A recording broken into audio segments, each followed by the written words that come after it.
Dumipensa si Vice President Sara Duterte kaugnay sa mga binitiwang banta sa buhay ng Pangulo, unang ginang at House Speaker.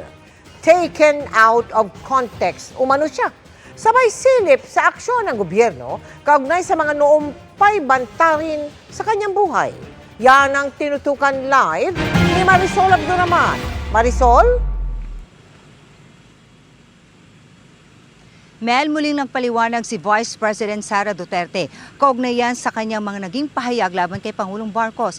Bukod sa paggiit na hindi niya ginamit ang salitang assassin, mangyayari lamang daw ang sinasabing pagpatay kay Pangulong Bongbong Marcos kung siya ay pinatay din.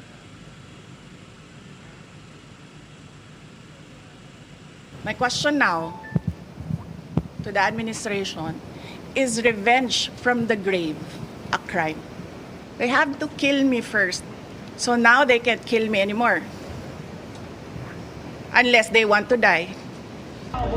Yan ang depensa ni Vice President Sara Duterte sa mga binitawan niyang pahayag ukol sa planong pagpapapatay kay Pangulong Bongbong Marcos, First Lady Liza Marcos at House Speaker Martin Romualdez.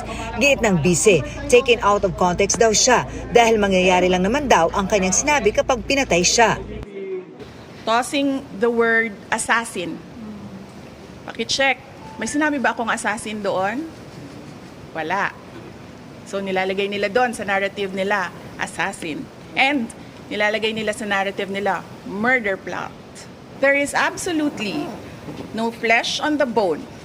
And despite the absence of a reliable investigation, authorities were quick to consider this a national security concern. Ang tanong ni VP Sara sa Presidential Security Command, bakit daw walang nagiging aksyon sa anyay mga banta sa kanyang buhay na nagsimula raw nang magbitiw siya sa gabinete. Why is the command eerily quiet on the documented threats to me, my family, and the OVP personnel?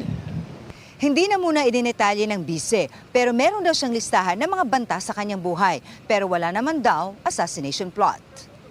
There's a threat for you to get killed by the administration. That is a possibility. You see what they're doing right now? That is an example. They are undermining my security. Nang tanungin kung may balak din siyang doble ng kanyang security, do you also intend to double your security also like the PSC?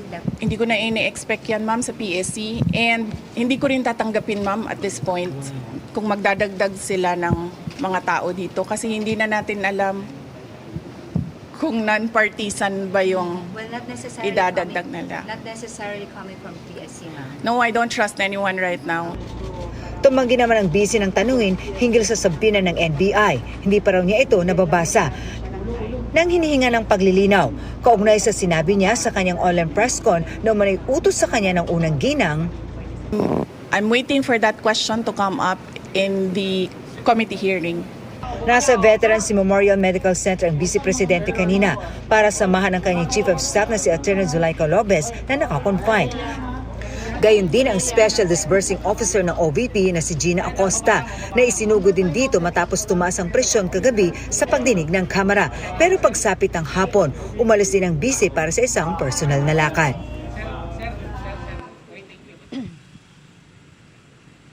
Sa Biyernes, inaasahang muling dadalo si Vice President Duterte sa pagpapatuloy ng pagdinig ng House Committee on Good Government and Accountability. Muling iginiit ni Vice President Duterte na hindi dapat isinasa publiko ang paggamit ng confidential fund. Maaari daw kasi itong ikapahamak ng ilang individual. Mel. Maraming salamat sa iyo, Marisol Abduraman.